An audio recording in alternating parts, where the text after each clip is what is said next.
দেশের ব্যাংকিং ব্যবস্থায় টাকার অভাব নেই, বরং ব্যাংকগুলোর হাতে উদ্বৃত্ত তারল্য বেড়ে দাঁড়িয়েছে 4 লাখ কোটি টাকারও বেশি। নীতিসুদ হার কমানো হয়েছে বিদেশি স্বল্পমেয়াদী ঋণের সুদসীমাও। তারপরও নতুন ঋণ নিতে আগ্রহী নন উদ্যোক্তারা। বাংলাদেশ ব্যাংকের তথ্য অনুযায়ী গত জুনে বেসরকারি খাতে ঋণ প্রবৃদ্ধি নেমে এসেছে 4.47%, অথচ মে মাসেও এই হার ছিল 4.98%। একই সময়ে ব্যাংকিং ব্যবস্থায় উদ্বৃত্ত তারল্য দাঁড়িয়েছে প্রায় 4,08,000 কোটি টাকা।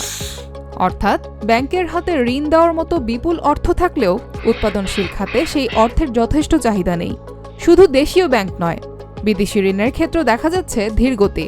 জুন শেষে বেসরকারি খাতে স্বল্পমেয়াদী বিদেশি ঋণের স্থিতি কমে দাঁড়িয়েছে $1,025 কোটি।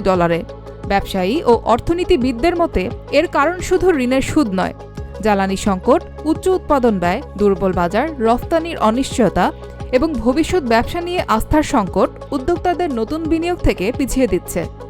অর্থনীতিবিদদের ভাষায় এটি এক ধরনের তারল্য বিনিয়োগ বৈপরীত্য। ব্যাংকের হাতে টাকা আছে, কিন্তু সেই টাকা নতুন শিল্প, উৎপাদন ও কর্মসংস্থানে যাচ্ছে না। সব মিলিয়ে বাংলাদেশের বর্তমান সমস্যা ঋণের সংকট নয়, বরং বিনিয়োগের সংকট। উদ্যোক্তারা স্থিতিশীল নীতি, নিরবিচ্ছিন্ন গ্যাস বিদ্যুৎ, নিয়ন্ত্রিত উৎপাদন ব্যয় এবং নিশ্চিত বাজারের আস্থা পেলেই ব্যাংকের এই বিপুল অর্থ বিনিয়োগে রূপ নিতে পারে। তাই এখন সবচেয়ে বড় প্রশ্ন, ব্যাংকে টাকা আছে, সুদ হারও কমছে, তাহলে উদ্যোক্তারা নতুন বিনিয়োগের জন্য ঋণ নিচ্ছেন না কেন?